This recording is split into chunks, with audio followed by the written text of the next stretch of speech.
Hello বন্ধুরা, সবাইকে মিষ্টি একটা সকালের অনেক অনেক ভালোবাসা। আজকে সকাল সকাল ঘুম থেকে উঠেই মনটা একদম ভালো হয়ে গেল। জানলা দিয়ে বাইরে তাকিয়ে দেখি কি সুন্দর একটা ফ্রেশ ওয়েদার, তাই তাড়াতাড়ি করে ঘর থেকে বাইরে চলে আসলাম। একদম হালকা মিষ্টি হাওয়া দিচ্ছে আর চারপাশটা কি পরিমাণে শান্ত হয়ে রয়েছে। তবে সত্যি কথা বলতে কি, মনটা যেমন ভালোও লাগছে, ঠিক ভেতরের কোনো একটা জায়গায় যেন খুব একটা কষ্টও হচ্ছে, কারণ আজকে আমাকে শ্বশুরবাড়ি ফিরে যেতে হবে। এই যে বাবার বাড়িতে কটা দিন রাজকন্যার মতন কেটে গেল, সেটা ছেড়ে যাওয়ার কথা ভাবলেই মনটা যেন কেমন একটা ভারী হয়ে ওঠে। যাই হোক, মন খারাপ করে তো লাভ নেই, দিনটা তো শুরু করতে হবে। এই দেখুন, আমাদের গাছে কত সুন্দর সুন্দর ফুল ফুটেছে। রোজ সকালে এই ফুলগুলো দেখলে না এমনিতেই অর্ধেক মন ভালো হয়ে যায়। প্রকৃতির এই ছোট ছোট রূপগুলো দেখতে আমার ভীষণ ভালো লাগে। আর এই দেখুন, আজকে বাবা সকাল সকাল কতগুলো টাটকা অরিজিনাল পদ্ম ফুল নিয়ে এসেছে। ফুলগুলো জাস্ট অসাধারণ দেখতে। আমি ভাবলাম এগুলোকে তো এইভাবে ফেলে রাখলে শুকিয়ে যাবে, তাই একটা বড় হাঁড়ির মধ্যে জল দিয়ে পদ্ম ফুলগুলোকে সুন্দরভাবে সাজিয়ে রাখছি। এগুলোকে আমি ভালোভাবে গুছিয়ে আমার শ্বশুরবাড়ি নিয়ে যাব, কালকে যেহেতু বৃহস্পতিবার পুজো দিতে হবে সেই কারণে। আর ভাবছি ওখানে গিয়ে আমার কিছু দিদিভাইরা আছে, ঠাম্মা আছে বাড়ির সামনে আশেপাশে, তো ওদেরকেও 2-1টা করে দেবো, তাহলে ওদের বাড়িতেও পুজো পড়বে সেই কারণে। ওখানকার সবাই দেখলে খুব খুশি হবে। আর এই যে একে একে সব ফুলগুলো সাজিয়ে রাখছি, আর তোমরাই দেখো কত সুন্দর লাগছে। আর এগুলো পুরো অরিজিনাল পদ্ম ফুল। আর বাবাকে বলেছি এনে দিতে, বাবা তার জন্য তাড়াতাড়ি করে আমার জন্যই বিলে গেছে, নাহলে বিলে যেত না। তো এই যে সব পদ্ম ফুলগুলো এনে দিয়েছে, আর ওই ব্যাগের মধ্যে অনেক পদ্মের চাকিও রয়েছে, আর তার সঙ্গে 3টে পদ্ম পাতাও রয়েছে। আমাদের এখান থেকে, মানে আমার শ্বশুরবাড়ির এখান থেকে একজনা ফোন করে বলেছিল যে আমাদের জন্য পদ্ম পাতা নিয়ে আসিস। যেহেতু আমি আগের দিনের ব্লগ দিয়েছিলাম, তো সেই ব্লগ দেখেই ওরা আমাকে বলেছিল।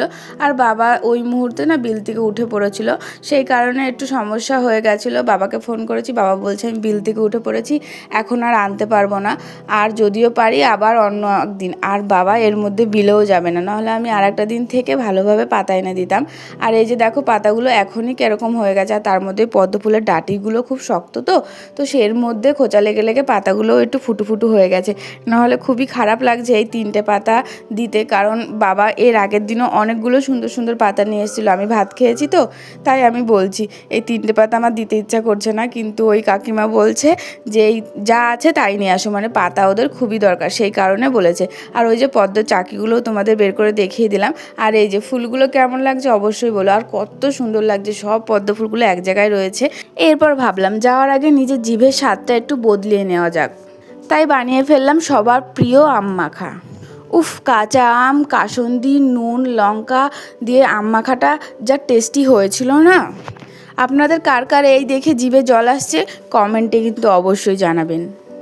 আমি তো গপাগপ বেশ অনেকটাই আম মাখা খেয়ে নিলাম। খেয়ে দিয়ে এবার তো আসল কাজ, ব্যাগপত্র সব গোছাতে বসতে হবে।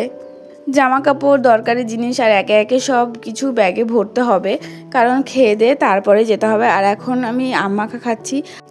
আমি এখানে বসেই ছিলাম, একটা দাদা এসে বলছে যে আমার মাথায় একটু নবরত্ন তেল দিয়ে দিত, তো ওই দাদাটার মাথায় নবরত্ন তেল দিয়ে দিয়েছি।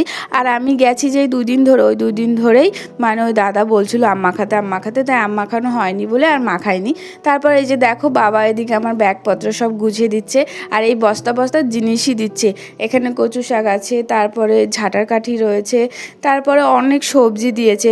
আমাদের একটা কাকিও আমার জন্য সবজি পাঠিয়েছে, তো বাবা সেগুলো খুব সুন্দর করে গুছিয়ে দিচ্ছে। আর আমার বাবা কোথাও গেলে এরকম করে সুন্দর করে গুছিয়ে দেয়। আর এই যে ব্যাগপত্র নিয়ে একদম রওনা দিয়ে দিলাম বাড়ির দিকে। আর খুব কষ্ট লাগছে, কেন জানি না, এই দুবার আমি যখন বাপের বাড়ি থেকে বাড়ি আসছি, শ্বশুর বাড়ি আসছি, আমার খুব কষ্ট লাগছিলো। মনে হয় যেন আমি এতদিন রিয়েলাইজ করতে পারিনি, এখন রিয়েলাইজ করতে পারছি যে আমার বিয়ে হয়ে গেছে। আমি বিয়ের দিনেও এত কষ্ট পাইনি যতটা কষ্ট আমি এখন পাই। তো যাই হোক, দেখো আমি বেরিয়ে পড়েছি, আর বসন্ত দাদা টোটো একদম রিজার্ভ করে নিয়েছি, বলেছি পুরো বাড়ি পর্যন্ত দিয়ে আসতে। আর আমাকে কীরকম ফাঁকা ফাঁকা লাগছে, তাই না? ফাঁকা ফাঁকা লাগার কারণ আছে, আমার কপালে টিপ পড়লে টিপ থাকে না, আর মালাটা আমি ভুল করে থুয়ে চলে এসেছি, সেই কারণে একটু ফাঁকা ফাঁকা লাগছে। যাই হোক, রেডি হয়ে যখন আয়নার সামনে দাঁড়ালাম, তখন সত্যিই খুব দুঃখ লাগছিল। বাবার বাড়ি থেকে বিদায় নেওয়াটা যে কতটা কষ্টের সেটা একটা মেয়ে মানুষই বলতে পারে। আর এই দেখুন আমি একদম বাড়ি পৌঁছে গেছি। আর ভিডিওটা বেশি বড় করব না, আজকে এখানেই শেষ করছি। কেমন হয়েছে অবশ্যই বলো, ভালো লাগলে অবশ্যই একটা লাইক, কমেন্ট, শেয়ার, সাবস্ক্রাইব করে আমার পাশে থেকো। আবার চলে আসবো কালকে আমার সংসারের কাজকর্ম নিয়ে, আমার শ্বশুরবাড়ির কাজকর্ম নিয়ে, আমার ডেলি ব্লগ নিয়ে। তো সকাল থেকে আমার এইভাবে দিন কেটে যায়। তো টাটা, আবার আসবো কালকে।